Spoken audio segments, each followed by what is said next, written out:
And we're live. We're live, Mel. I opened your Welcome. show for you. I'm taking over already. This is the Mel Show. I will raise Yep. my hand when I want to speak, Yes, please. like a good boy. How's everybody doing tonight? Go ahead, I guess. All right, thank you.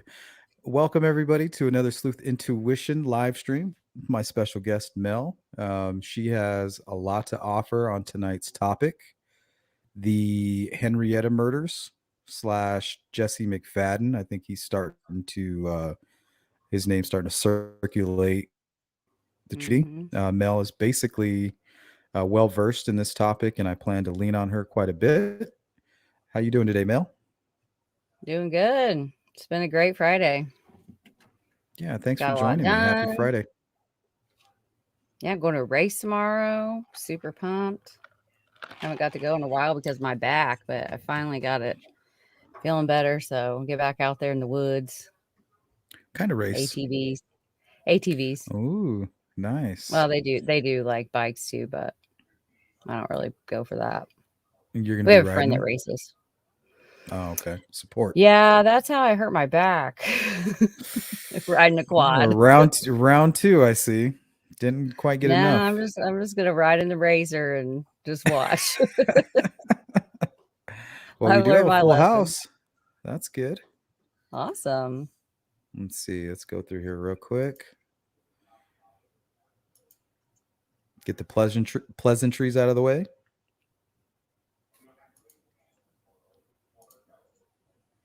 Yeah, a lot of weird stuff going on with the Delphi case too, huh? Keegan Klein. Lord, it's always something. Seems like he might have fired his attorney, I think. I don't know what's going on. I mean, I think the prosecutor nailed it, but it is what it is. You have to go through all of this in order to get, you don't want to go into an appeal, a sentencing appeal, because I've seen that happen.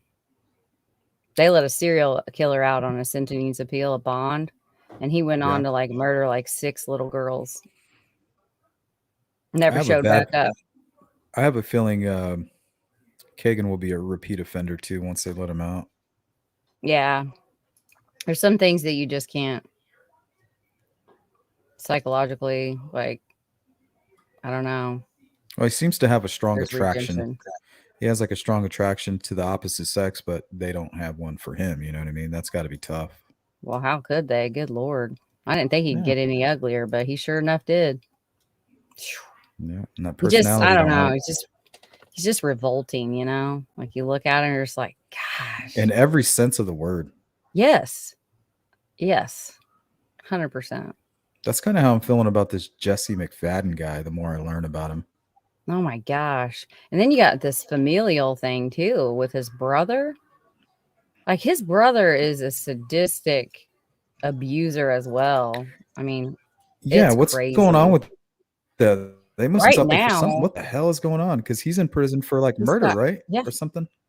He's got like $1 million bond. He well, I think it's like criminal confinement, all kinds of charges, but she got away. So kidnapping, like he put her in a dog cage and then was like prodding her with like electrocuting her. I mean, when she got out, she was covered from head to toe in blood. I mean, he just beat her for an entire day. That's his brother. It seems like they got issues with this submissive stuff because I saw the dogs collars and the chains. Yep. I wonder if that's what happened to them as kids or something. I don't know. I would like to though, just because that's the stuff that interests me the most is as like what makes a murderer. What makes people the way that they are. What makes two? Yeah, what made two murderers? Yeah, because even in like statistically, that's kind of, I mean, in immediate family, like you have serial killer, but their brothers and sisters turn out fine. They went through all the same stuff, but I think it's emotional IQ, but obviously with this family, like you got to wonder if there's, I don't know, there's got to be something. The stories that we're going to tell include chains, dog collars, lubricant, sex toys, and sometimes I wonder if those were for him. Yeah. You never know with I these don't know. guys. And how the wife didn't know.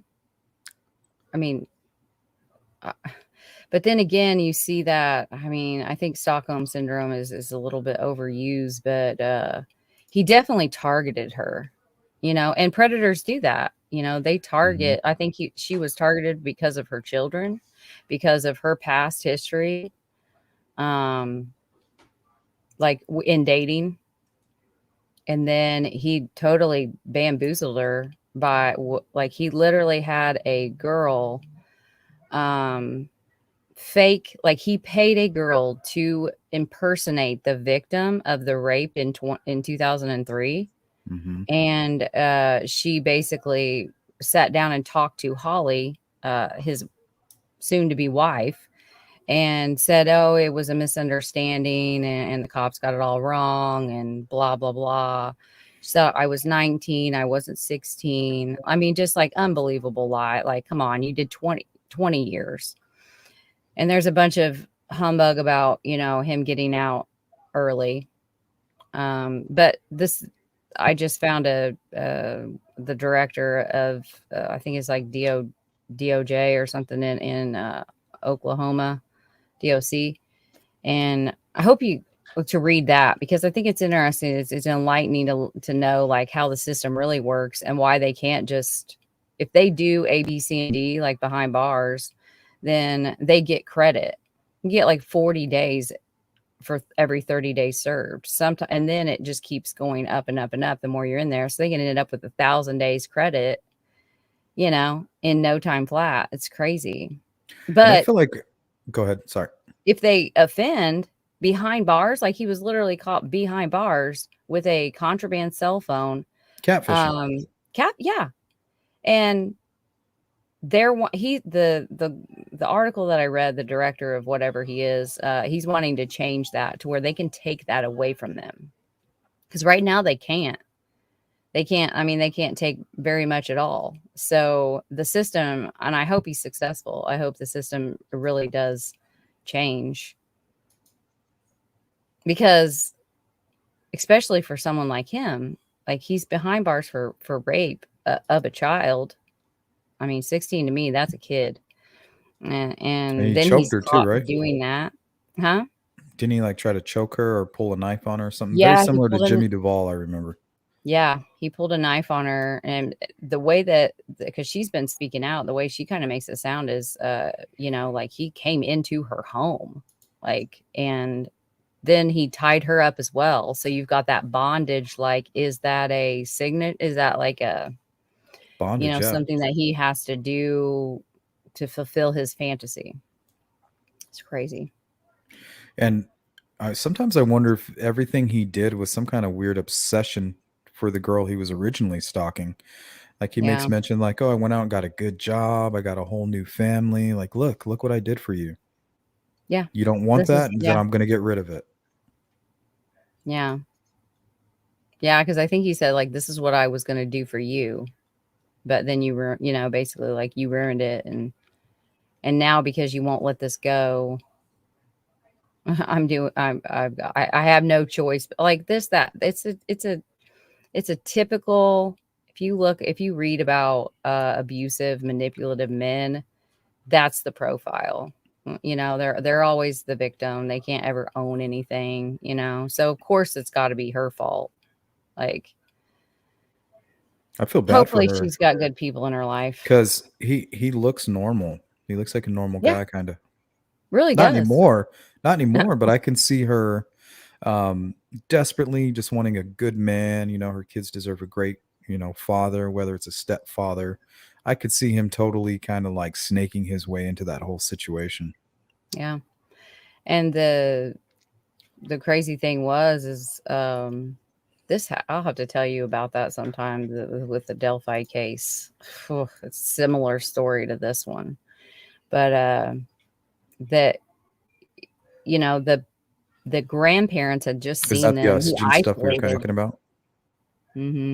Yeah, it was a person I turned in, but I was worried about the wife and kids because it was totally, he did a bunch of years. He looked just like Peachy. It was crazy. So of course I turned him Wow. in, but then I took it too far. This was like super early on in the case, and I thought, like, I just really just had this conviction that she needed to be warned, and that didn't go so well. Like, Better safe than sorry. I got a death threat out of it, and Oh, then really? found out he was a member of Soldiers of Odin, and so that really got me Oh, scared. God. I know, it was a disaster. So that's a lot of That why is I don't awful. use my real name online, because I know the former leader. I know him in real life. He's a horrible man. I bet. Luckily I don't have to be around him anymore, but he married out of the blue. He married one of my friends, and we had no clue who he was. No one did until I started looking into Soldiers of Odin, connected to the Delphi case. Like, and then all of a sudden there he pops up. It's like, what the heck? You know those personalities when you meet them in person, and there's just this, you just feel this instant, like, just fizzling anger, like simmering anger, like that's, eh, something's not right. And that's what it was like when I met him. It was like, what are you doing? But Your she gut. got away from him. Yeah, just that, like, oh wow. Like that vibe, I don't know what you want to call it, instinct.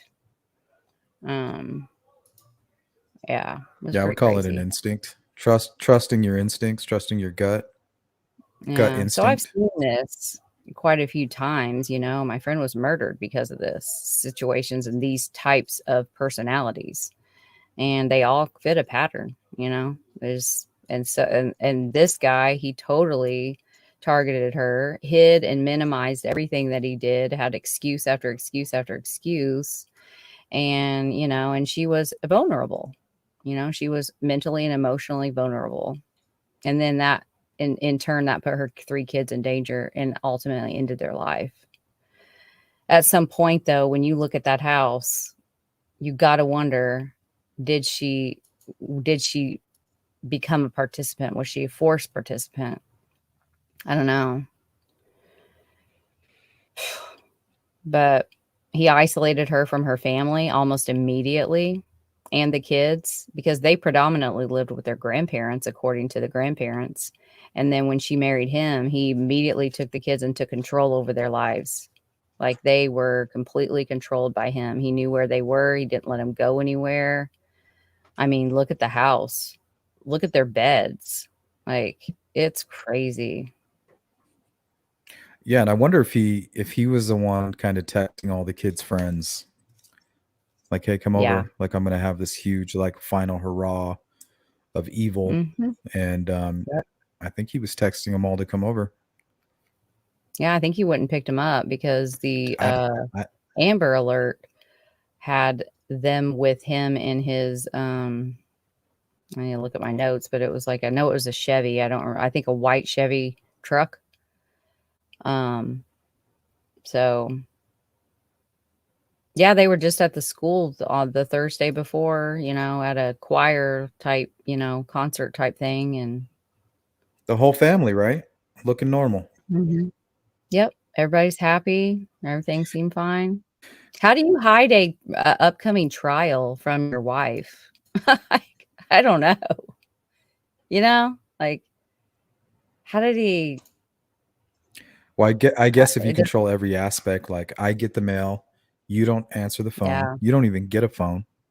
Things like that. I think it would have to happen. yeah, that's true. Total And you don't control. watch the news. And a Yeah, you're lot not of allowed those to watch TV. situations, right? Is financial abuse is a big one that gets understated. Because once you have control of finances and you control, what can you got to ask for money anytime that so you don't really, that isolates you to your home. And I Yeah, you don't can't do know. anything It's without crazy. permission. So this is what I have planned today, Mel. Okay. Basically, just to kind of give everybody an overview, I'm going to show pretty much everything that I was watching to kind of Okay. educate myself on the case. And if you want to stop at any point during any of these and add anything or say, hey, if you pull this up, this might help explain this or anything like that, you let me know. And then after Gotcha. I show these little clips, we'll chop it up and we'll just kind of freestyle it. Sounds good. All right. Pop this one up here. That way everybody knows what we're talking about. Yeah. Once after 7 bodies were discovered in Oklahoma, just about an hour south of Tulsa yesterday. 2 of the sex offender found still French. What we know so we've searched the property and we've located 7 bodies. Oklahoma law enforcement would not discuss any additional fact. Lord, we are right at this moment. Neither a motive nor the name of a suspect has been released. Of 16-year-old Brewer daughter was among the dead. She always played with her little sister, and I don't know, I'm gonna tell her because she's like, Brittany's missing, and I gotta tell a 4-year-old that, and I don't even know how to do that. Earlier in the day, Oklahoma Highway Patrol reported Brewer was endangered and missing, along with her friend, 14-year-old Ivy Webster. They were believed to be traveling with 39-year-old Jesse McFadden. Brewer's father told Tulsa station KOTV. So is that what you're referring to? You think he actually called and went and picked them up on his own?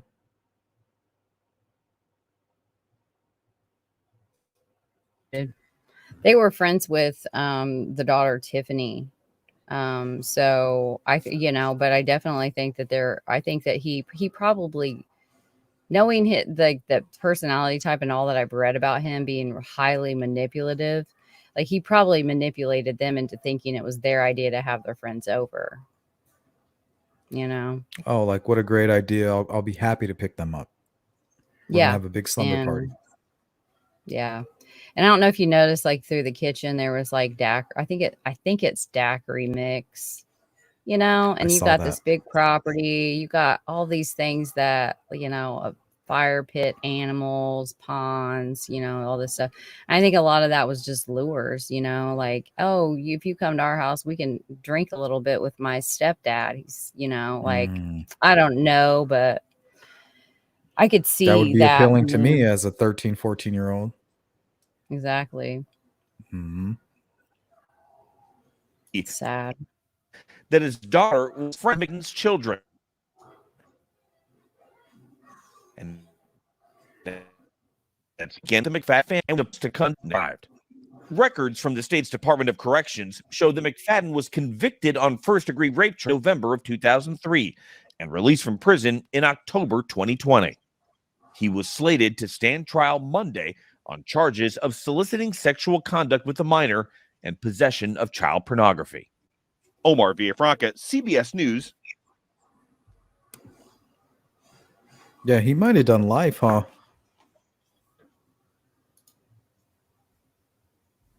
Does Oklahoma have the death penalty? I think he could have ended up. I'm not sure, but he definitely could have done life after what he did prior. And then, well, I don't know if he would have done life, but they would have put him back in prison, you think? Oh, for sure. Yeah. And that's the thing. He was charging. The crime happened in 2016?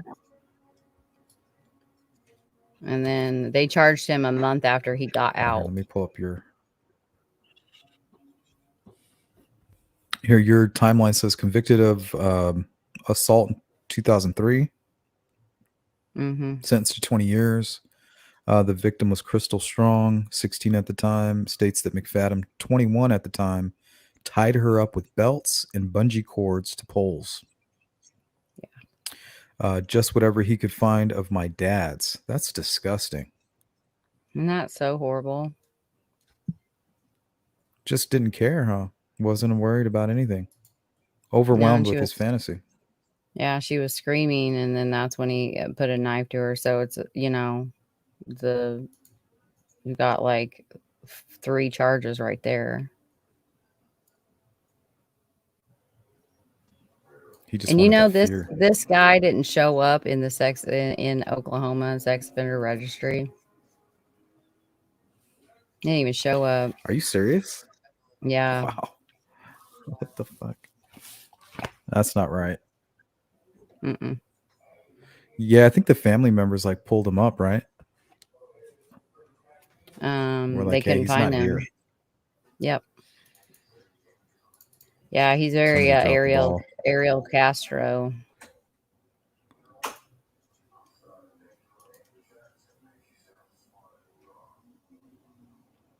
Yeah, I wonder if he ever lived a day where he wasn't trying to manipulate something or somebody. I doubt it. I mean, he was even doing his cellmate, like a former cellmate, that like his charges were like, I think like DUI type, nothing like this. I have that.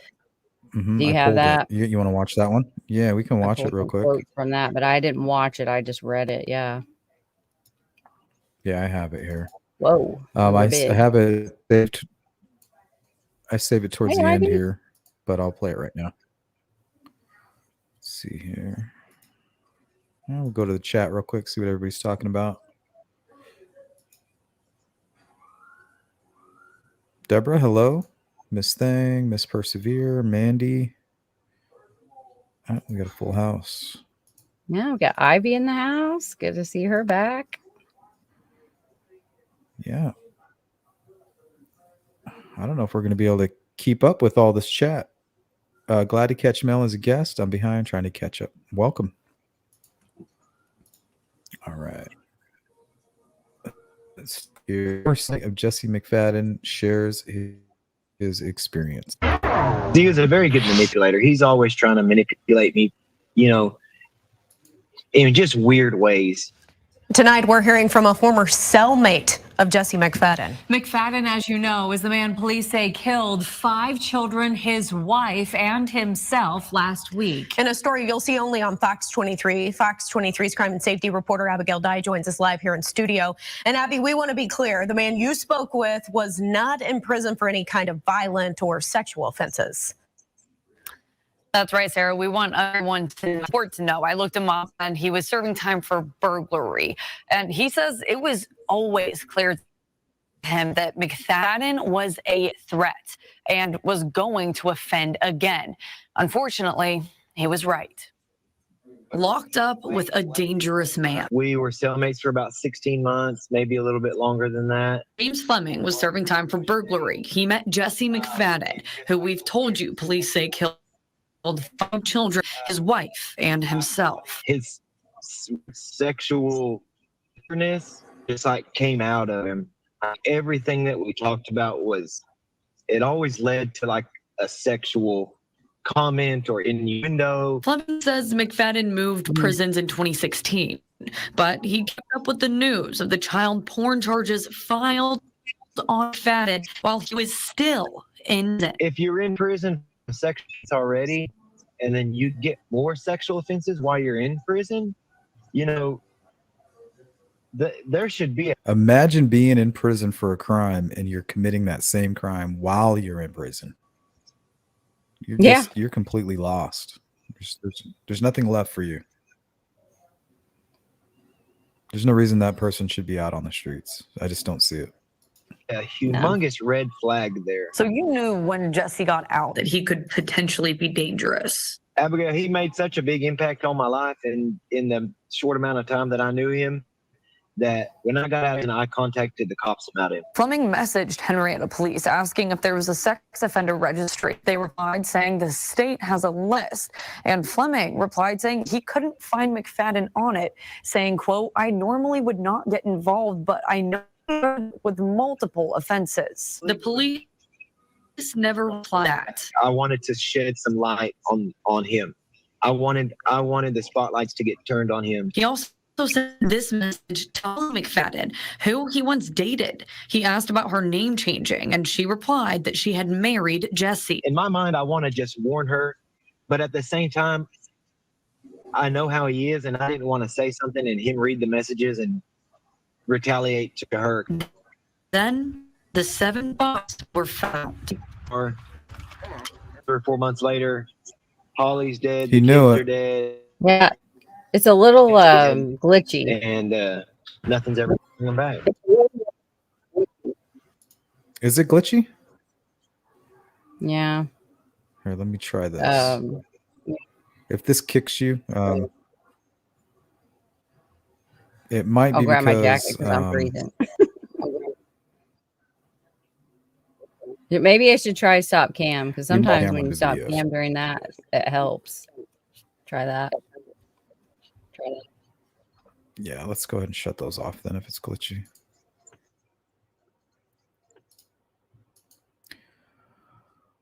All right, let's try this.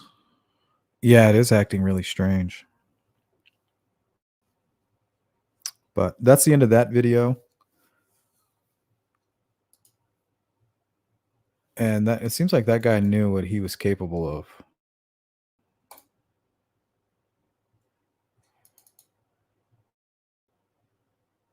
The deaths of shot and killed in Henryetta, Oklahoma. Officials say Jesse McFadden, a convicted sex offender, killed everyone found on the property and then killed himself. The victims were 2 missing teens, his wife, Holly McFadden, and her 3 teenage children.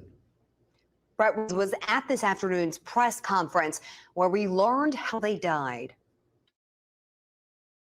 The Okmulgee police chief is also commander of the violent crime task force here in the area. He says Jesse McFadden used a 9mm handgun that his wife bought last year to murder her 3 children, and their 2 friends. The injuries include Ivy Webster suffered 1 gunshot wound to the head.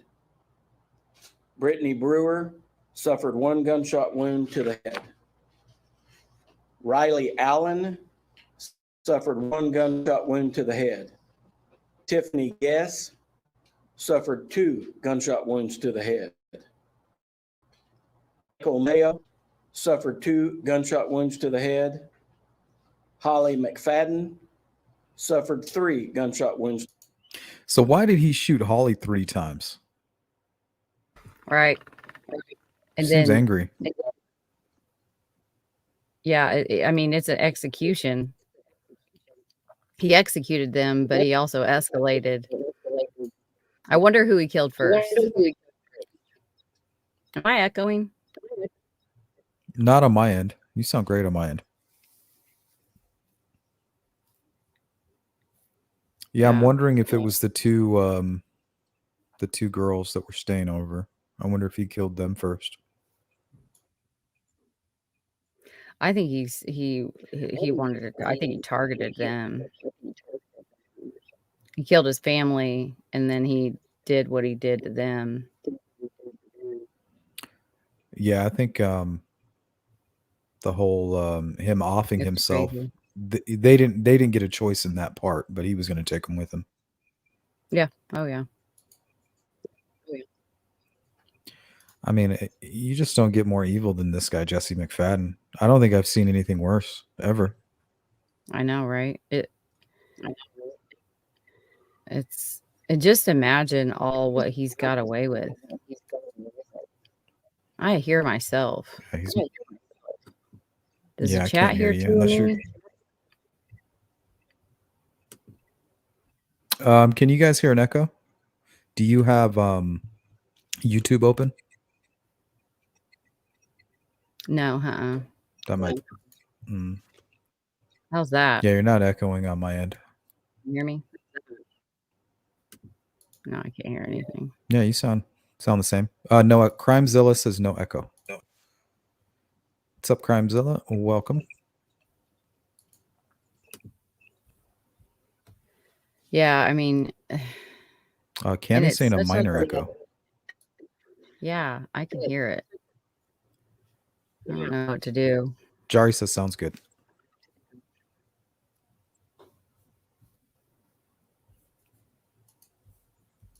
They're saying they can hear me echo, so you must have me playing on two different. Yeah, I don't have any tabs open. I sound fine on my end. Well, let's continue on. Hopefully we'll figure it out as we go. It's not bothering me. To the head. And Jesse McFadden appears to have shot himself in the head. Police Chief Joe Prentice says the teenage girls Webster, Brewer, and Rylee Allen were found next to a creek on the property, about a quarter of a mile away from the house. He says the other 4 bodies were found together farther away in a heavily wooded area. Normal people can't understand why. People that perpetrate crimes like this are evil. And normal folks like us can't understand why they do that. Family members who initially reported their teenage girls were missing said they had no idea that McFadden. Yeah, this guy was a total fraud. I mean, he went to prison for victimizing a young girl, only to come out and put on this mask to put him in a position to victimize others. I mean, he's pure evil. He probably doesn't even know who he is as a person whatsoever. Yeah. It's I'm trying to get rid of this echo because it's real bad on my end. You know what might fix it? If you go out completely and come back in, it might fix the problem. How do I do that? Here, I'm gonna kick you out. I'm gonna kick you, and then you just hit that link again. Okay.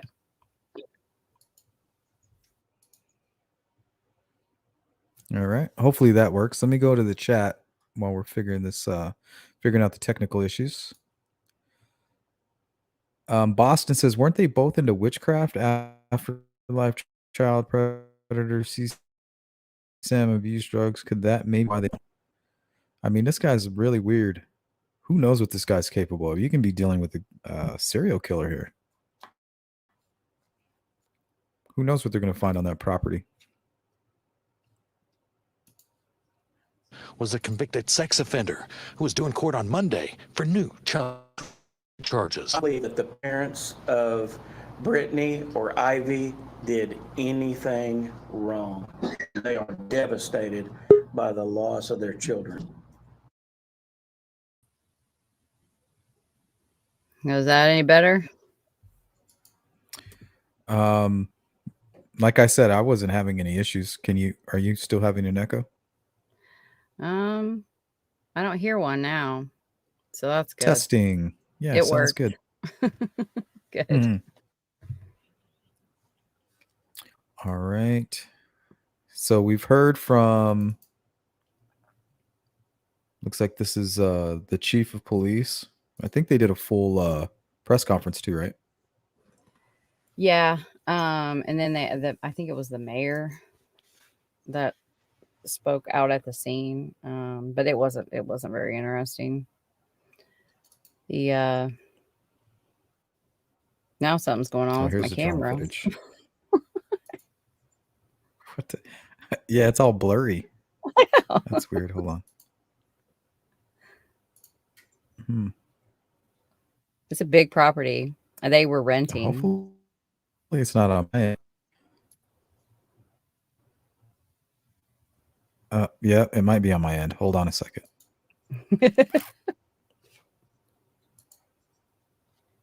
Uno momento, por favor.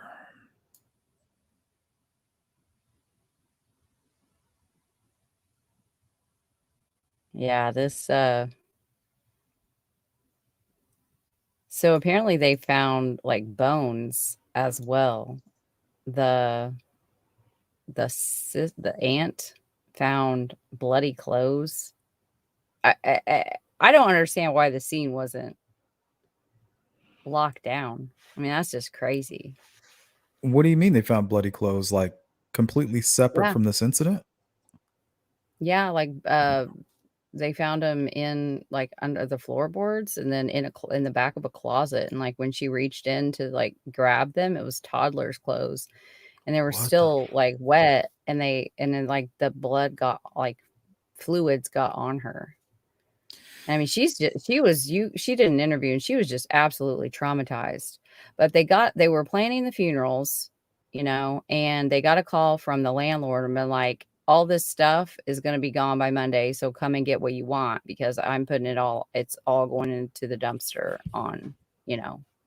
So they kind of stopped planning the funeral and went to the house. They found all that first stuff. They found like chains, you know, eye hooks into the wall with chains and locks and sex toy. I mean, they just found all kinds of crazy stuff. And then one of the dads found his daughter's cell phone. And they found there was like 3 other cell phones, an iPad, like a bunch of things. And then they backed out and called the police.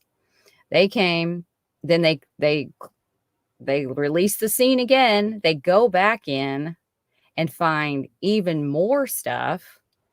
And then they call them again. And then they release the scene. They go back in and find even more stuff. It's like, what are you doing? And the house is kind of hoarderish. I pulled a bunch of pictures because I was really kind of trying to study like what was all in there. But I got them from News Nation. They have at least 2. They're in that document. It's a house of horrors for sure. And every room, there was just something disturbing in it. So how do you live there and not know? And then the blacked out curtains. To me, that was like a red flag. The whole house had blacked out curtains.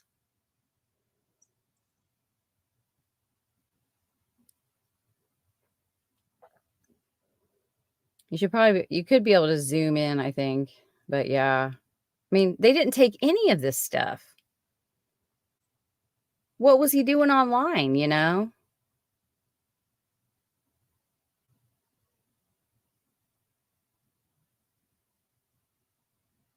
This is crazy.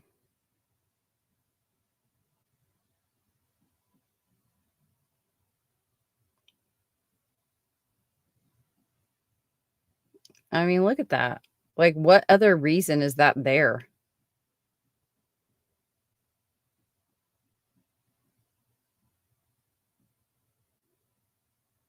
Are you talking? I was saying he's one sadistic son of a bitch. Yeah. Yeah. Oh, that looks like laptops right there. I know. Yeah. And there's like witch type books. I don't know, spells or something. Book of Spells, Inner Witch. Wow. Yeah. Shit. Kind of hoarderish I don't know too. what to make of all that. Yeah, it seems like they're very cluttered. Is it a small house and they're just like crammed in there or what? I mean, just why laying would out. they take that? Like, why would they not take that? Yeah, what if like it was used or something? Yeah, I know. Look at that. Like into that's the floor kitchen, and into right? I don't know. I don't know where that is, but he pulled on it, and I mean it was like into the floor, like, and those are Brinks locks, like, it's just. Oh, there's a mix you were talking about. Yeah. And if you look on the floor, I think it might be the next picture. You can't really see it in the image I got, but right next to this fly, whatever the heck that is, bug trap, the vent is, the floor vent has been removed from the floor vent. So the vent is actually like sitting to the side. That's what you see, that black thing right there at the edge. And I think that's where some of the stuff was found. All right, here. Yeah. Mm-hmm.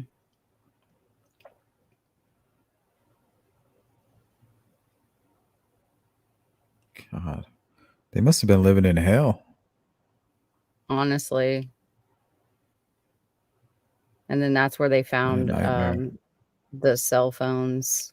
And look at all that other stuff. Like, what's in that freezer? What's in all of those bags? They found a ledger with like names in it and numbers, and then like contact that he'd had with inmates, all of this stuff. Like, I don't know who can all I play can this say is without it like, messing up. yeah, I mean, there might be bodies out here on this property. It looks huge. honestly. And then one of the neighbors said that they came out to him like digging near one of the ponds, and they were like, well, what you doing? And he was like, oh, I'm just making the pond bigger. And they were like, that made absolutely no sense to us at the time. But they did when the OSBI stepped in, they had diggers out there. They were going to town. I mean, they had like 3 or 4 different types of like bulldozers. I don't know what they're called, but I don't know. Yeah, they might have to empty that pond. I think they have been. I think they've used sonar is what they said. And then anybody in the chat remember where there's a few different bodies of water on the property.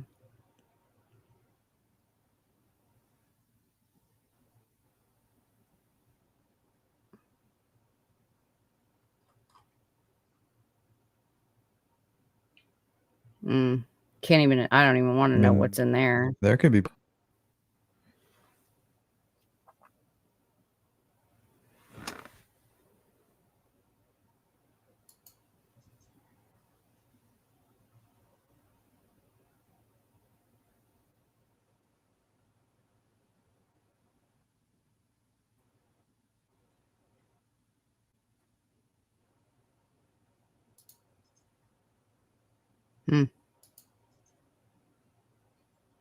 Yeah, it looks like it was slowing me up again. So we'll hold off on playing those videos, and we'll probably just chat it out for the rest of the way. Yeah, I don't even know what to say about the way that law enforcement has behaved. I try to be very measured with my words of, throwing around insults, but this one is just, I mean, the attorney, I think it was the attorney general or like was finally like, what is going on? This needs to be taken over, And then that's when OSBI stepped in. Yeah, they might be dealing with a serial killer. I mean, you guys got to get in here and do some real police work. This isn't just a single incident. And then all this was just, it's all laying out, it's left out. Like, what? I don't understand. And I think they were just like, oh, well, nothing to see here. The perpetrator's dead. So what's the point? Well, the point is that a guy like that, the likelihood that there could be other victims, and there's kids missing. There's young girls that fit the same profile as the 4 girls that ended up dead. Plus his wife looks like she's about 12 too.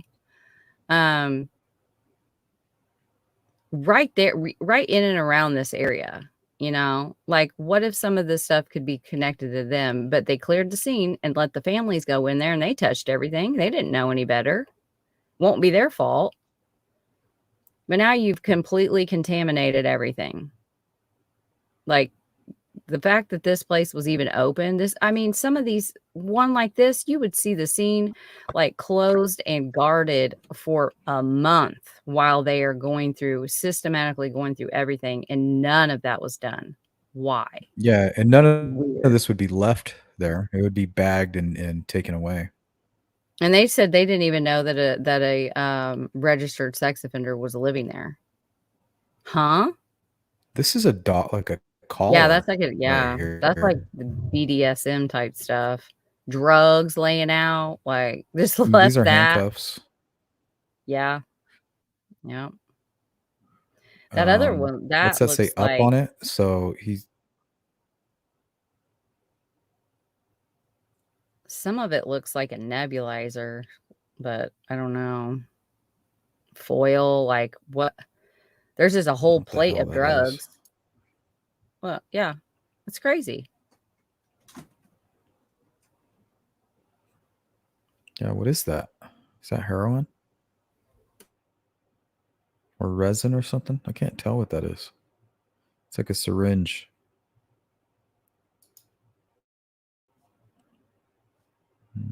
I think that's all the images I pulled on my own. I just don't understand how something like this is just out in the open and the family's inviting kids over. Yeah. I mean, how do you have your friend over and explain this on your wall?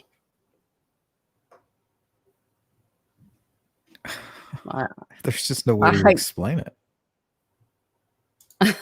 That's scary. Imagine walking into your friend's house as a female and you see that. I'd run.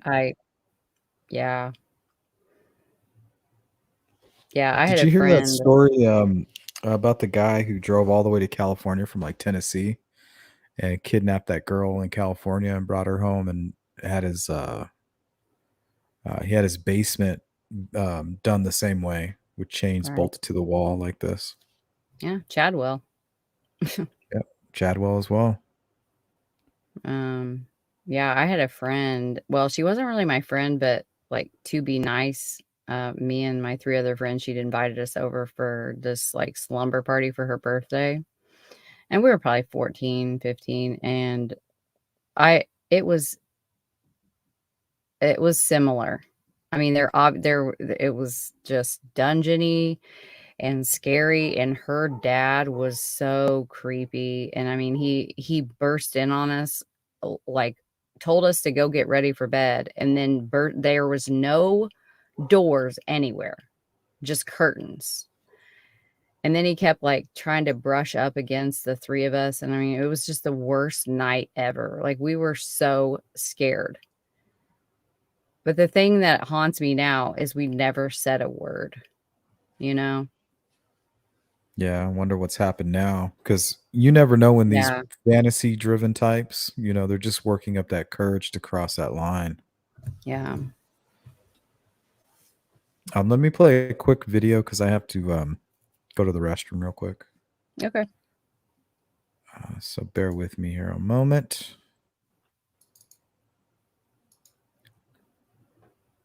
Let me play the one I wanted to play. Oh, here's The Survivor from 2003.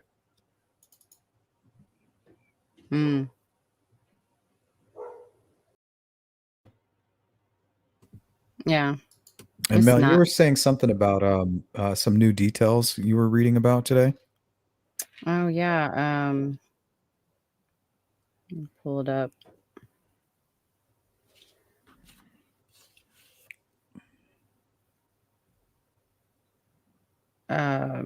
Well, I'd found an article that was posted on May 3rd. Hi.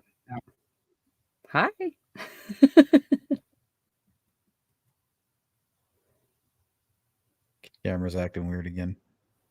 There we go. But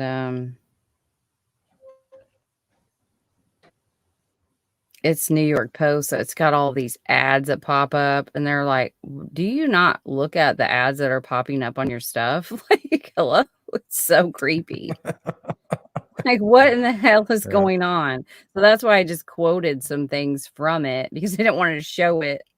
Like, I don't even know what this stuff is, but it looks not appropriate for this article at all. So it said that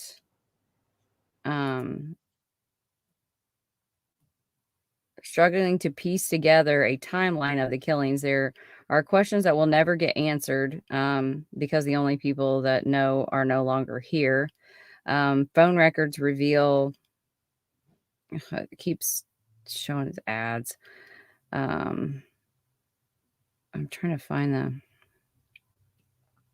the quotes. Yeah, it was something about yeah, I'll just pull up the document and read them from there. It's like a staging of the crime scene, right? Yeah, it said that come on. Quote, he was very good. This was quotes that I pulled from his cellmate, that they were written in the article. He was a very good manipulator. He was always trying to manipulate me in weird ways. Fleming, the guy used to date Holly, which I was like, huh?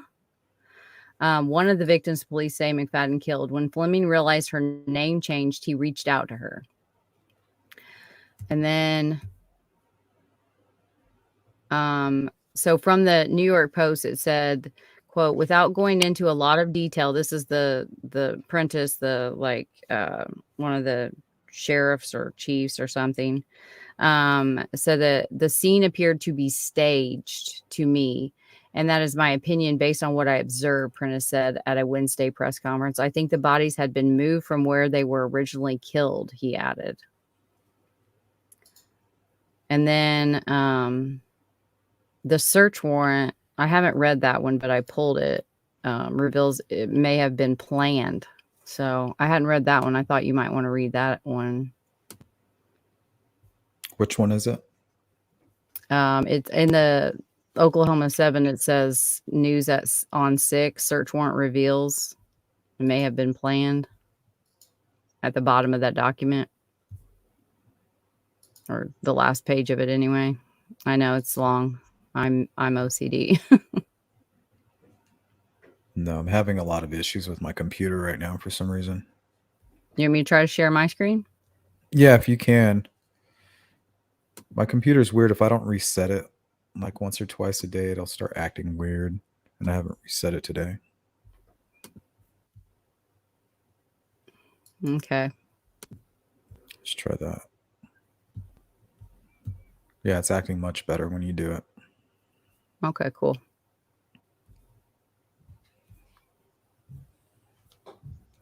I don't know. For some reason, this is reminding me of the Stevenson case a little bit. Where is it? It's gone. I don't know. Huh. Well. Because if he's staging bodies and you got the whole witchcraft part of it all, and he's kind of giving us kind of like Richard Allen, Keegan Kline vibes. Yeah. That's weird that it's like gone. Maybe they pulled it. I wonder if I have to subscribe. Maybe I've viewed it too many times or something.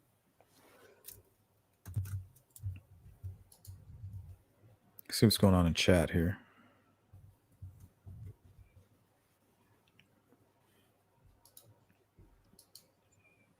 Olivia says he killed before or abused before, guaranteed. This guy seems like a serial killer. That says dive and excavation team spotted at Jesse McFadden's property. May 9th. Yep.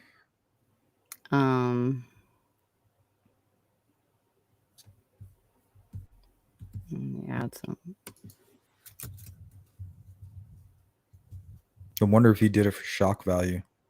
It seems like it was his last hurrah, something somebody evil would plan out. It was like his own little evil party. It's like, I'm going to go out with a bang. Yeah, here it is. Search warrants reveal new details about a mass murder-suicide that happened earlier this month in Henryetta, Oklahoma. Police believe Jesse McFadden killed 6 people, then himself. Now new documents show McFadden could have planned the whole thing. An affidavit for a search warrant said McFadden talked to his mother the day before the bodies were found. He told her he was going to kill himself. New details show McFadden might have been on edge about charges he was facing for a crime he committed in prison involving an underage girl. He was due in court on May 1st, which is the day their bodies were found. This was the same day McFadden allegedly killed his wife and her 3 children, along with 2 teenage girls that were spending the weekend with the family before killing himself. One of those victims was Shannon Boykin, granddaughter Ivy Webster. I'm pissed and I'm hurt and I want her back. Oh, so sad. Yeah, why couldn't he have just killed himself? Yeah, well, he's a sociopath, narcissist, got to take people with him. Court documents said Webster's family spoke to Ivy Saturday, April 29th. The next day, they said they were able to reach McFadden when she didn't come home. But the call dropped. Yeah, right. Other documents show investigators are searching for DNA, weapons, electronic devices, and material associated with sexual exploitation. About time. In his truck, they confiscated keys, a straw, and they're processing photos from a DVD found. Though the other lady, she also found, the aunt found Polaroids, a 4-inch stack of Polaroids and other pictures, printed pictures. Polaroids. Yeah. That law enforcement missed. Yeah, sure did. I She found mean, them on her third trip back. What were they doing there? I have no idea. Like, is it because they were found outside? They just didn't process the house at all? But they also looked in a storage unit, but no items of interest were found. Yeah, I would like to have that checked again. As for the house, there's no details mentioning what was found inside. It's all over YouTube. As for the house, there's I already read that. Had my daughter known the conditions of that house, it wouldn't have happened. I don't know how kids were living there, Boyden said. The Okmulgee County deputy clerk said there are several more search warrants, but their returns have not been filed yet. So that's crazy. I just don't know how they're going to explain this. Yeah. I mean, it seems obvious. You look at everything and you're like, well, this guy most likely has other victims that might be associated with this person. Right. We need to go ahead and excavate maybe even parts of the land. Mm-hmm. But I mean, leaving Polaroids behind. Well, I mean, like what would have happened if this family, the victims' families, hadn't gone there, they didn't do that. The landlord just gonna throw all of this stuff away. I don't know. One article, like I said, it was from the New York Post, and I wasn't able to like vet it and like find other sources. But it said that they had found bones. I mean, I guess it could be animals. I mean, it's a farm, but I don't know. I don't know with him. I mean, they might need to take some time. They might be able to solve a handful of missing person cases if they just took some time with this guy. Yeah, I had to cut my life short because I had to go pick up my daughter, but I was just getting to like that research part of it of like I get on NamUs and put in, just some parameters to search. October 2020 to 2023, to present. I did female only, and it was pretty disgusting of how many that popped up like around that the were area. still missing. Yeah. And then you gotta think like this is a predator that he knows what he's doing. He targets victims. He is grooming them. So what may be a runaway, maybe the first three, a kid is running away, because they get missed all the time. And I hate it that they even put that in NamUs that they're considered a runaway, because most of those kids are being the victims of crime and trafficking and murder, and because they're then running away nobody's for a reason. Yeah, they are. And they're easy prey for someone like him. And that's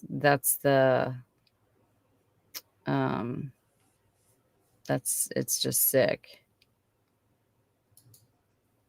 I don't know. I just felt like. Go ahead. Oh, go ahead. I was going to say, Lynn said search warrants released in the Henrietta murder suicide show possible motive inaccurate information. On 4 News. I think I read that was on 9 and 6.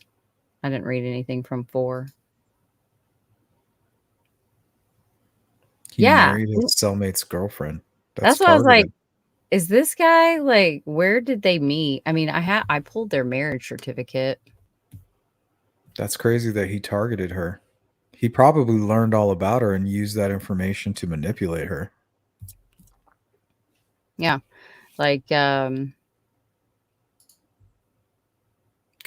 that's really scary. Yeah, he was So he was like 21 when he was sentenced for the rape.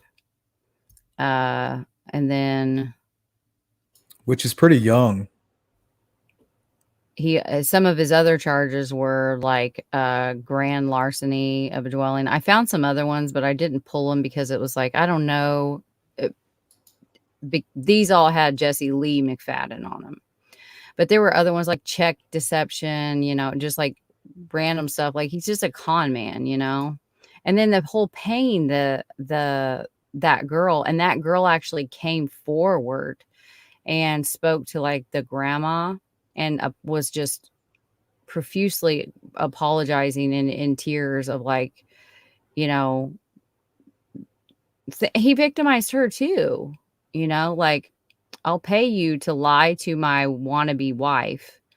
You know, I mean, that's going to some extravagant lengths. That's probably a pathological liar right there, you know? Beyond, he's premeditating every Oh, piece 100%. of this lie. I mean, they might be dealing with like a real serial killer here. Yeah. And so in 2016 was when he was charged with the soliciting sexual misconduct with a minor, you know, pornography, produce, you know, like. And then in October of 2020, he was released. The media stated he was released early, but it's his good time credit. So, you know, like that's where that's the last article that I found where they're wanting to reform that. But recidivism in Oklahoma is actually one of the best in the U.S. So, but obviously this is something that the main guy that just stepped in like 6 months ago, he's wanting to change these rules to where they go straight to him, especially if they're committing this type, what he did, you know, like he's in for rape, and then he is in prison and he's doing something of the same context, you know, and it's violent. Yeah, he's supposed to be being rehabilitated, and he's committing the crime during that process. It's really sickening. Exactly. Yeah, I mean that's you don't care, like you know, like his need came everything, or he just thinks he's above it all, you know. He's had 20 years to think about what he's going to do.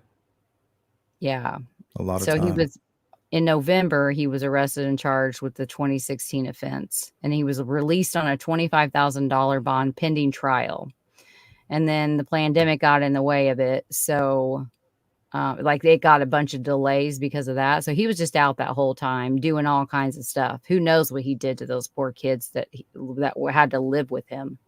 Oh yeah, I can only imagine. I guarantee it was a nightmare. But on May 25th of 2022 was when they got married. You know, so basically a year. I can't imagine what that year was like. Because on May 1st of 2023 is when he was due in court for the offense I just talked about. And then,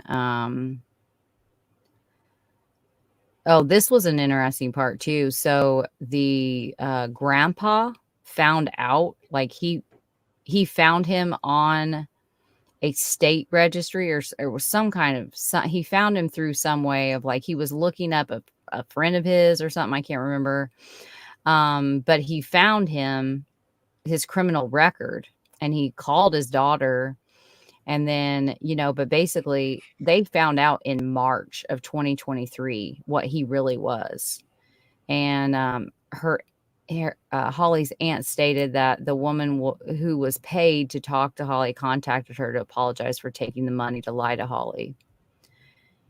You know, and then once the family found out, like, that's when they started withholding the grandkids from them as like punishment for speaking out again, you know, of like trying to get her to wake up. McFadden did not allow them to see their grandchildren. They were only allowed to see them at school events. The few times they did see them, McFadden tracked them. And states the kids were kept from their grandpa as well. She says that if either of the grandparents questioned McFadden or Holly, they were punished by them withholding contact with their grandchildren. I have last weekend of April, ending in Sunday, April 30th. Ivy and Brittany. Brittany was 16. Ivy was 14. They were picked up. They were friends with Tiffany, and they were picked up by McFadden to spend the weekend there. And they were supposed to return home on Sunday by 5. And the mother of Ivy, I think they've actually proven it now that it was actually him that was messaging her. She got a message the next morning that was her phone, but I don't believe it was from her anymore, saying that they were going to McAllister. I don't know what that is, to swim. Is it a town? Is it a place? I don't know. And she would be home later. But they think that she was already dead and it was him, because he had her phone in his cabinet, Yeah, and I'm wondering if the kids were even aware, that he was doing this. He's like, give me your phones. Already has them chained up, and he's just like making all these weird plans with all their friends. Because wasn't there another young girl that said the kids messaged her and asked her to come be part of the sleepover, but for whatever reason she was unable to make it? Yeah, someone in the chat said that. I hadn't found that, but I believe it. Here, I think I have it. Let's see. Mother and Henrietta. Oh, yeah, here it is. Let's take a look.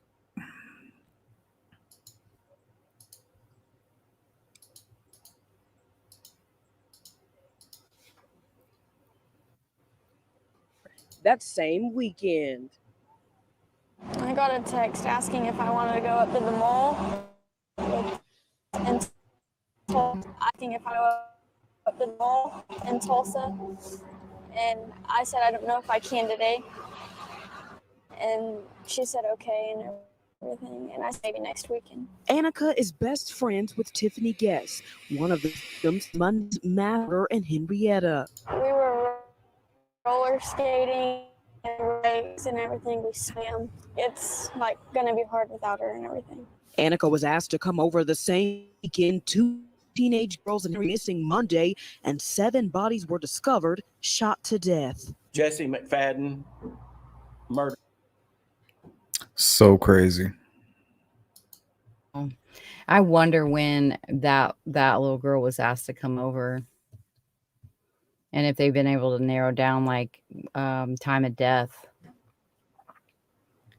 Because he could have just been messaging them from his phone after he'd already done whatever he did with all of the people that he executed, And he trying to wanted more? get more little girls. Yeah. Sheesh. I bet those parents. He was basically he was like the devil right then and there at that very moment. That's who he was. Absolutely. Yeah. Can you, I bet those parents have just got, and then you'd feel so guilty. It's like you're so relieved that your child didn't go, man. Yeah, what a weird relief. You feel so bad for the victims, but at the same time, you're kind of grateful. What a horrible feeling. Yeah. We got about 15-20 minutes, Mel. So if there's anything you really wanted to drive home about this case, we'll probably hang out in the chat. And if there's anything you want to reinforce, just feel free. Yeah, I think just more of getting,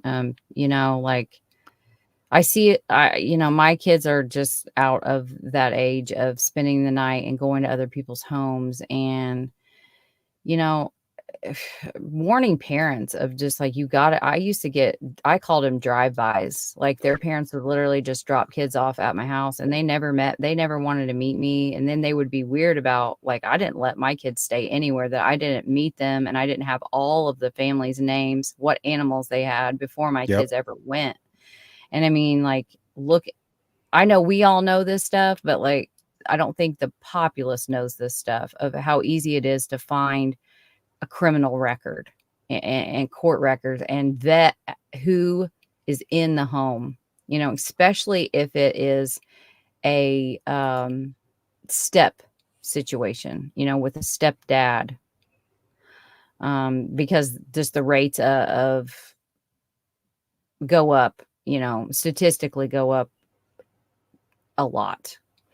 And making sure that you're checking all of those things before you're sending your kids somewhere, and then never go to Watchdog or like the sites that are built upon sex offender registries. Like go to the like oklahoma.org, .gov, whatever, and find the actual sex offender registries, because they don't get uploaded to the watchdogs until months and months later. And you just got to be really careful. And yeah. So what and do you then make knowing of the signs. what do you make of the mother? Do you think she had to know or be into some weird stuff to make a connection with this guy, or did he dupe her, you think, from the get-go? I mean, you saw that house. How do you live in there unless she was just like chained up somewhere? Like they were out and about. They had friends, the kids had friends. It's just such a weird, but then again, if you look up toxic family dynamic, and just the grooming process, the preying on her vulnerabilities, probably it seems like she had a little bit of codependency type issues, and how easily people like that, they're able to manipulate them, the manipulation and the lies and the always someone else's fault. Those are red flags that you have to be looking for, especially if you have children and you're divorced. Like you have to be diligent and background check, pay for it, do whatever you got to do to vet the person that you're bringing into your child's life, and be really choosy, because those are decisions that they affect your children, And I think there's a lot of women out there that anymore, I've seen it, like, oh, my kids won't bother you. Like, you won't have to put up with my kids. What? I've seen that. No. I don't know where that behavior comes from. Desperate, like desperation. Yeah, I could see that. And just that codependent personality where they have to have a man in their life. Anyone will do. And I'd really like to get, because there's been rumors that she met him. She was like pen pals with him while he was behind bars. So I'd like to get to the bottom of that to see if that's true or not. I haven't found anything so far, but that's news to me that was the ex-girlfriend of his cellmate. Right? I know. I just learned that today. That was crazy. Yeah. Yeah. 20 years. I mean, or however long he was cellmates with this guy, but I'm sure he asked a lot of questions and knew a lot about her, had plenty of information to kind of come up with a scheme. Yeah. And just know don't dismiss the yellow flags in the beginning of a relationship. If you're with someone and they immediately start to, and they're sly about it, you've got to really know what you're looking for. They start putting down your friends or your family, or they start saying things to get you to isolate you, or they want to spend all their time with you, and they immediately are in love, and they're doing all of these things because of their love for you. They've never felt this way before about anyone. Red flag, and if they are blowing up your phone and wanting to know where you are, that's a huge red flag, and then if they are too interested in your children right away, red flag. Yeah, I think that's a big red flag. I think if you're stepping into a family that already has children, it should take you a while to build a bond. Yeah, you got to know your role. When I was single, I had dated this guy, and he got mad at me because I wouldn't I wouldn't let him meet my kids. And he was like pissy about it. And then I was like, okay, we're done. Like that's a red flag to me. I mean, I've literally barely we've gone on 2 dates, dude. Like, absolutely not. You're not meeting my kids. That's crazy. Like, And it's almost like that pushiness is kind of weeding you yeah. out as well. Like he's looking for somebody weak. Yeah. And and that's the thing they do. They know what they're doing. They target and Google power and control wheel. Yeah, exactly, Ivy. Yeah, those, just knowing those red flags before you get into a situation where you don't have anywhere to turn. They've taken over your finances. They've isolated you from your friends and family. That you've more than likely quit your job because, I just want you to be happy. I just want you to be a stay-at-home mom. Meanwhile, before you know it, you're living in a freaking bottom pit of hell with chains and like. Do you think that stuff was new? You think he set that up just for his whole final hurrah, or do you think he was actually picking up maybe runaways, victims out on the street, and literally chaining them in front of his family? Just, and scaring them. Do you think that's what he was doing, bringing his victims home and they're just right there and the whole family's just with them? Yeah. I think they were all used as lures. I mean, it's just a sick case. Like, we literally don't even know where this is going to end. But I really do hope that OSBI like sticks with this and really excavates that property properly, and they secure all of these things, and they run the lab tests. I know it's going to be expensive, but this could potentially be huge. And if he's corresponding with people in prison, what's that? What's that about? What is he sending them? Why does he have Polaroids? Why does he have all of that computer equipment? What is he doing? The one poor dad was just devastated at the thought that his daughter was put, on the dark web. Yeah, let's talk about that. They said that he believes that he may have recorded it and put some information out there, right? Yeah, they found some evidence that led them to believe that, and it's just like, come on, what's going on? Why? I just feel so bad for them, and that poor dad. Breaks Just my heart listening hearing him. to the pain in his voice and the fact that he is dealing with his daughter is dead. He will never see her again, and he knows that she died in a horrible way. And he's having to get it together because the sheriff's department isn't. They're having to literally work. They worked so hard to get them to come out there and secure that scene and actually do a proper crime scene unit search. It was like and they he were said that in the thing. It's like they went out there and they were like, "Oh, they're all dead anyway. So, I mean, our job's Yeah, done. What does it matter?" Literally, I've never seen anything like it. Did they even walk through that house? How can you walk through that house and not be like, whoa, we've got some more work to do? I think I read that there was some actions being taken. I think maybe the FBI is getting involved Yeah, or something.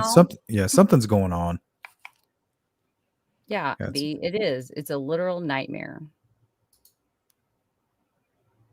I mean, imagine just going over for a sleepover and I know.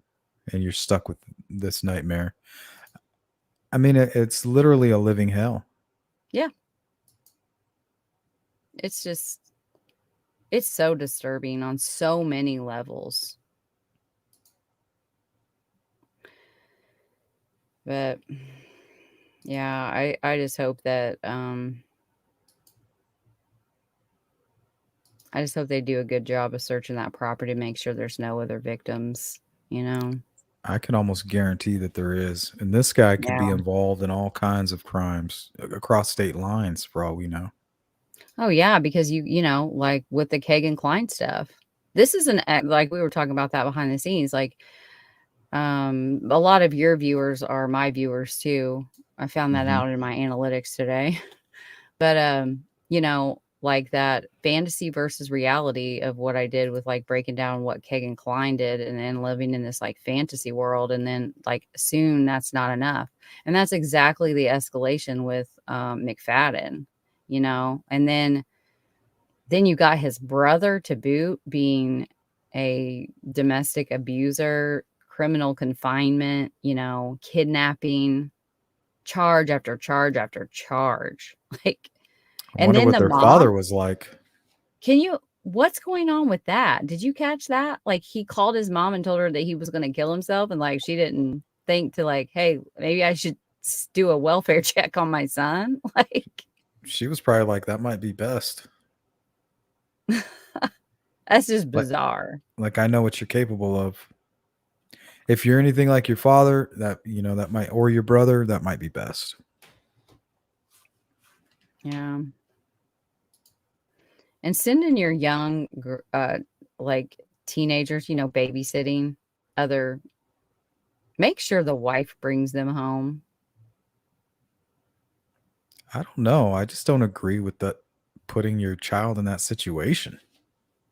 Yeah. Like my daughters don't go anywhere. They're not allowed to stay at other people's homes. Yeah. And when the girls, when she has friends stay over here, I'm the one that has to make sure that they come in and meet us and talk with us and that we know them as well. Isn't it so weird? I used to get all kinds of like, what? You want to meet me? Why? Mhm. I'm like, because my child, and I went and I had met her, I'd vetted them, I had looked them up, dropped my daughter off, and I don't know, I just got this bad feeling. Like, she messaged me, the mom was like, they want to go to the pool, but I want to, you know, I know you're particular. And just the way she said it. So then I had my daughter FaceTime me, and they were at this pool by themselves. They were 9. I'm like, I went back and picked her up. I was like, yeah, no. I had my friend that lived in that neighborhood go and get my daughter from that house immediately. Like, I was like, no, I don't play like that. And my kids lost some friends over it, but it's like, well, they can come here. I want to thank Crimezilla for the $4.99 super chat. Thank you so much. I actually had something very bad. Well, I didn't have, but my daughter my oldest had something bad happen to one of her good friends. And she came up to me and she said, Dad, like, hey, I just want to let you know, I understand why you don't let me go over to other people's homes. Yeah. You know, just without asking or verifying. Like, now I know why. Yeah. Yeah. And Ivy says to, you know, helicopter parenting, but please put some sort of monitor on your child's internet access and social media. You can actually have your child request you. Like, I know on Instagram, like, you can have parental access to your kids' Instagram accounts, because Instagram is a huge one where they get my kids, you know, they know the signs. And like, my youngest has brought her phone to me before I even had to ask for it, of just like, yeah, some crazy showed up in my DMs here, you know, like, it's so easy to be targeted. And these predators know what they're doing. Well, nobody sees it coming. The only reason we see it coming and we're aware of it is because we, you know, we're in the true crime community and we take the time, and we're just naturally paranoid people, and we see humans for what they really are. We know that they're not all good. We know that some are good and most are okay. Assume they're bad. Yeah, but it's like a 1 out of 10 rule for me. I feel like 1 out of 10, no matter what it is, your school teacher, babysitter, firefighter, lawyer, judge, whatever it is, 1 out of 10 is going to be just a super creep. Yeah, probably less, to be honest. You think? Yeah, probably 2 out of 10. Terrifying. That's terrifying. It is. But I think that there's got to be, there's a psychological reason for it. I think that it's multifaceted, but I think that some men and women, you see them like they're stuck. They don't ever mature, like whether they did drugs too early, but their brain is like at the age of a 17-year-old. And therefore they they're attracted to that. It's like, okay, but you're 45 now, you know, like, so there's all kinds of these socio like psychological aspects to it of why we're seeing such an increase. I don't know. We're just in a time in society where everybody is all about their feelings, and that's just not going to lead anywhere good. Yeah, and I feel like we're going to find that out the hard way. Oh, we are. Yeah. Yeah. I mean, kids are being given like it's like free reign anymore. I don't know. It's just a weird decade it's going to be. It's getting stranger by the day. Yeah, that's where we're headed. It kind of reminds me of when I was a kid, I used to get, if I did something wrong, I'd get whacked in the butt with something. Yeah. Yeah, we had a 2. My mom had a 1x4. Yeah, I mean, I've been whacked by a 2x4. I got caught shoplifting. I never stole anything again. Right. You know, my Yeah, dad whipped and my ass with that freaking thing, and I'm so grateful. yeah, I mean, I was spanked too, and I spanked my children, just that begat. But I quickly found out that I didn't need to do that. I just had to be consistent, you know, and find out your kid's currency, because once you know their currency, then, you know, and make their decisions, their choice, you know, I always tell my kids, like, I can't make you do anything, you know, but if you don't, you know, then you will have to suffer like a punishment for that. But if you do it, then we're copacetic, but it's your choice whether we're copacetic or we're not, you know, and you could just see them like, oh, well, I get to choose whether I put on my pajamas right now or brush my teeth, you know, like, and teach your kids that life is not fair. You know, it's just not. And this whole society we're living in where everybody gets a trophy, it's not leading anywhere good. Look at the amount of mass shootings in schools that are just escalating. There's a reason. Oh yeah. These kids are smart too. So if you're corrupting their heart and their spirit, you know, they're going to be smart in that way. And that's why I teach my daughter, like, hey, my oldest, I said, hey, like, you know, I need to monitor what you're doing on social media, but not only, I need you to understand how sneaky these predators are. You know, I didn't just ask her like, hey, are you talking to people you shouldn't be doing this and that? I'm like, I explained to her the sneakiness. Like, hey, you know, they can act like a 13-year-old girl, right? And then act like they're going to pass you on to their sister. You know that these are some of the things that they do, because your teenagers are going to lie to you if they're motivated. They're going to do things that you never know about. And I think having a secret phone might be one of those things. So you got to educate them on not just, you're not talking to grown men, right? You're not sharing inappropriate photos online, right? You got to go above and beyond and explain the sneakiness and the connivingness of these predators. Yeah, for sure. I mean, my daughter was targeted. The rule here was phones in the drawer. You don't have them in your room at night. But I wasn't the one that decided to buy them cell phones, which really ticked me off. But so they had them way younger than I would have allowed. But you know, but it's almost for safety too, though, right? You want to be able to track them, and you want to be able to get a hold of them, or them get a hold of you if they need to. That's the way I looked at it. Yeah, and that too, but like, it just didn't need to be a whole big deal. Like, they were too young. And then my oldest daughter was, I think she was, oh man, I want to say it was like 11 or 12, and she had snuck her phone in her room and was in her bed, you know, just on her phone, and she was on Kick. And she got targeted by what looked like a high school. It had Brownsburg School. He had the bulldog. He had, you know, the pictures of the basketball team, and his profile looked like that of like she was just coming into middle school and he was just going into high school type of look. So it looked like a legit kid was contacting you, and you're like, oh my gosh, like a high school boy is like likes me, you know, and he immediately started asking for nude pictures of her. And she come running into the living room. Thank God, you know, thank That's God. awesome. And she was crying. She was scared to death. And I took over. And I'm like, oh, okay, let's play, motherfucker. You know, and I did that for about 2 hours, and I lived alone. And he started saying, if you don't send them, I'm outside of your house. I'm going to kill your family. You know, like all of this That's horrible sextortion. stuff.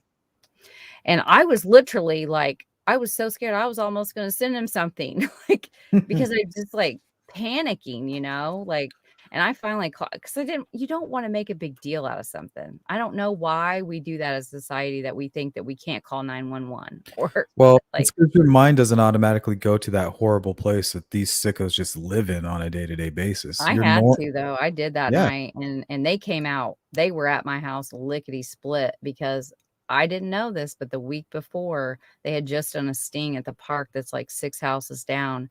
Another girl in our neighborhood, she was 9 years old, targeted, and he wanted to meet her at the park. The same And person? the cop showed up. No, because this was a different one. They got the cyber crimes unit involved, and it led them on a goose chase of, you know, pings all over. They could never find who Yeah, the they're person was. professionals. They're professionals. Yeah, crazy. I Well- don't think your kids are above it, you know.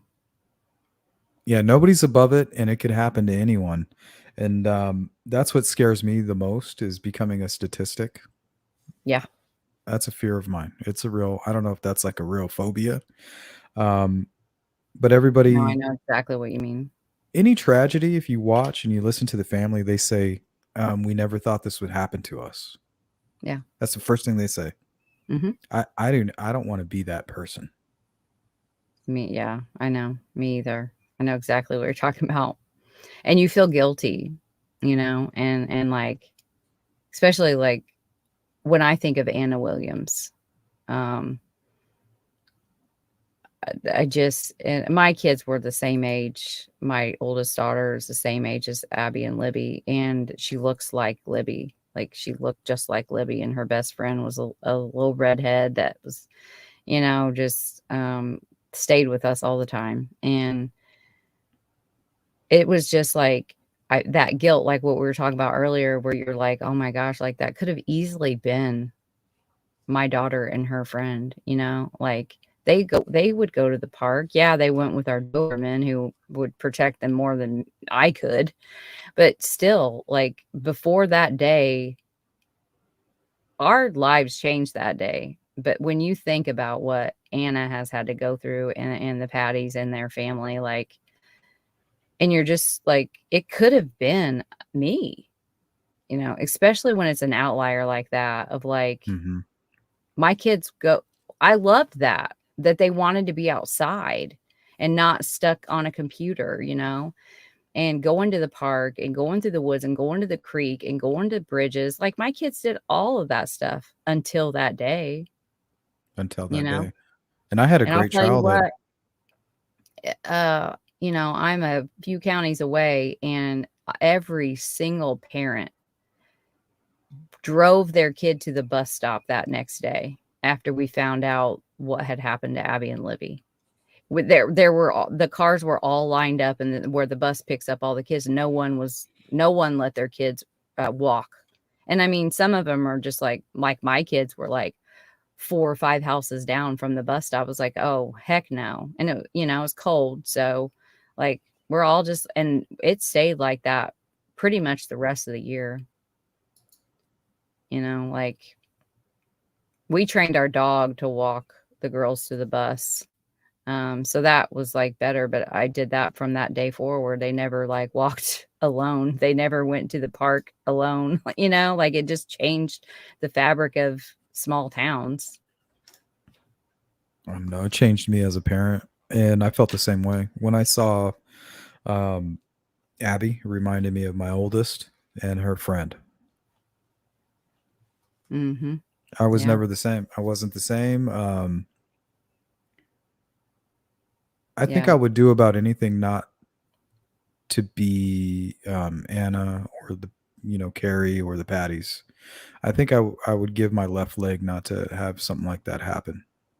Oh, I'd rather die. But how do you Just being stop it? honest. How do you? I just don't You understand can't. how you see it coming. How do you stop a guy like for this poor woman Hannah if she wasn't involved in any of this, or what was her name? Right. Holly. She just wants a father for her kids. Like, what do you? I Yeah. just don't understand. I mean, it's just pure evil. Yeah. And just, I see it so much of like our knee-jerk reaction is try to distance ourselves from the victim of the crime, of like, how could it have been their fault? What did they do to end themselves up there? And I don't think it's out of like mean-spirited or bad people. I think it's just a self-defense mechanism, especially for parents, of just like, okay, well, if they somehow put themselves at risk, then I can like breathe a little bit easier. But that's so wrong, and it's just really twisted. But I think it comes from a place of preservation, but the I hurt agree. that causes onto the families when you victim blame and try to find like what did those parents do? They had to have, like, they deserved it or something, How could they let those kids out there? Like, what do Oh, you mean? How dude. could you not let them out there? Dude. Why Oh my wouldn't they? gosh.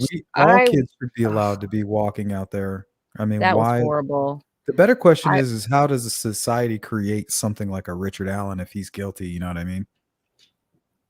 I don't know. But I was watching the footage, the helicopter footage live. Like, I had it up on my TV, and I was just so like captivated by it. And but I wanted to go outside. So it had like a thing on there, and I got on Facebook and found it. That was the first time I've ever been in a live chat of anything. And it was wretched. The bet. amount of people up in there. I would never let my kids go. What were they doing? Just all of this stuff. It was just so sick. Like, that people think that is appropriate to comment. I just don't think they're thinking about it really when they say stuff like that. You're not really like, think before you speak. Yeah, it's distancing. Because if that killer or those people didn't target those poor girls that day, there would still be kids running around going out to those trails by themselves, and it would still be a safe place. It took the sick son of a bitch to take that away. Yeah. Yeah. And I think because we see it, that's what that's what we've chosen to do here on YouTube as creators, so we see all of the horrific, but like Ivy said, statistically, we have to be able to, like it is still rare. But like you were saying, it's that you don't ever want to be the exception to the rule. It's the devil's lottery. I don't want to Yeah. play that game. I hear you. I don't want to play those odds. I was raised to where we were scared to live. Everything came with a horrific death, kidnapping, sacrifice to the devil. My mom was creative. And that kept us from doing anything. Like, we weren't allowed to really live. And it created a lot of mental health issues for me, of just like phobias and anxiety and fears. And that was one thing I did not want to pass on to my kids. But I'll tell you what, it's been the most difficult part of parenting for me, is to not to scare my kids out of living. Because every time they leave, like I let my daughter go on a cruise. Hardest thing I've ever done. The worst week of my life. Because all I'm thinking about is all the ways that she could be sex trafficked and murdered or fall off the boat, like everything. But if I would have kept her here, it would have been for a selfish reason, of And that's not fair to do to your kids. You have to let them grow up, and you have to let them learn while they're under your roof, so that they don't just leave and make terrible choices outside of your Just roof. you saying that is giving me sweaty hands. I'm like, I'm sorry. I'm like, no. Yeah. She's not I going know. anywhere. I know it's hard though, but it's And it's like very hard because you once have you to be able do, to, and then something bad happens, you're like, oh my God. and then it's my fault. And I always think of that. Like, what if I say Yeah. yes and she doesn't come home and I let her go, but at the same time, it's like, I can't do that to my kids. Like, I understand where it comes from, but just because of my past, like, I don't want them to be afraid to live their life, and we really just, it doesn't matter if you live you're afraid to live your life or you're not. Like, when death comes, it comes, and it doesn't Will fear have no it. evil. Yeah. Though I walk through the valley of the shadow of death, I will fear no evil. Yeah. And I lean on that too, especially with like things that have come up medically with my daughter, of just that verse, I know the plans I have for you, says the Lord, plans to prosper you and not to harm you. And like, I always try to keep that in mind of just, no matter what happens on this earth, like for me, there's more, I agree. and living without that hope just the thought that there wouldn't be a hope in a future is just too much. I can't. I don't think that's any way to live your life. Like, I can't without hope, some hope of that there's more than just this life. That may be naive. That may be, No, it's like true. me, I but mean, you can't let evil dictate how you're going to live this gift that we've been given, yeah. Because that's its goal. Goal is to take that gift away. Yeah. It's hard though. God. It's a tough life we're living, and Yeah. I just want people to be a little bit smarter and just to understand that there is that evil out there. And it could be next door. Don't be too paranoid. I can't help it. I'm looking at statistics and the sex trafficking that's being reported in my state and in my city. So when my family goes out on an outing without me, those are the things that I'm texting my wife. Like, just so you know, sex trafficking is on a rise in our city. I Make sure you're being know. extra cautious. And she's just like, okay, yes. I yes. did do that to my daughter. They went to That's me. Honduras. They went to Honduras, and I had done some research on Honduras. And yeah, I couldn't help myself. I had a messenger of like some articles. Yeah. Just She's like, educate. Mom. That's the least I can do, is educate you. And then you I'm make just your telling decisions. you, like, this is a lawless land right now, like, they were going to be driving through the middle of Honduras to get to swim with the dolphins. I was hoping they would just take a boat around the cove there, but no. But for her, when she came home, it was really neat because we had I think it was a moment of growth for her, because kids just ungrateful, just being kids. They don't realize how good they have it in the United States. They don't realize how good they have it in their home. And for her, looking out the window of that armored bus, had to be armored, just to go swim with dolphins. That tells you something right there. Just the dirt roads, the homes that literally look like they're made out of like clay. Something you'd find out at the the dump, like just metal and like clay, just literally not really homes. And that those are the conditions that they have to live in. For her, she was just like, Mom, I just like it, seen it first. Like, I know now, like, I can't believe they have to live like that. Yeah. But sure, I had her die in so many ways. God, it's awful. And I then just couldn't handle if something bad happened to know that like my daughter was like attacked or hurt or something. I got couldn't live with so it. pissed too. And I was so glad that I just like shut my computer and went to bed. But I was in It's a Crime and Shame's like chat. And like I had said, this is what I'm going through. And then like 2 assholes in the chat started like talking about Cruz murders and Natalie Holloway and like all the, I'm like, really? And then finally, like one of the other people that know me, they're like, Mel, just shut this off. They're not going to stop. They don't care. Just go to bed. I was so pissed though. I was like, yeah, they want to create that. fear. They just want to create fear. They feed Yeah, off it that pissed shit. me off. I haven't, I really ticked me off. Just like that's so callous. Like, oh, you've reminded me of all of these stories that I have to tell about cruise ships. It's like you are an asshole. Yeah, there's some bad ones too. Yeah. Well, thanks that's for all the having time me we on. have. Yeah, Yeah, when it's a are we good going to do time. this again? Yeah, we need to. I think Um, we have good conversations. I think it was a good talk, I agree. Hopefully we help some people. I think so. We've been getting a lot of good feedback in the chat. Yeah. Thank you, chat. Thank you for being here all night with us and hanging out and being so supportive. I know most of you guys are subs to mine, so thank you. If you're not, you should be. Yeah, go sub to Cold Truth. And if you're already sub to Cold Truth, make sure you come sub to me. Yes. Yep. Because we ain't going anywhere, huh? No, in it for the long haul. Yeah, me too. Well, I hope we can do this again. I Yes, put we dinner off shall. and I am freaking starving. I know. I'm hungry too. So I'm going to email you and hopefully All maybe right. we'll get like a panel or something together. I'll come hang out with you on your channel. Yeah, we should. Let's do it. All right. All right. Good night, everybody. Thanks, Thank you, Lou. Mel. Take care. Thanks again.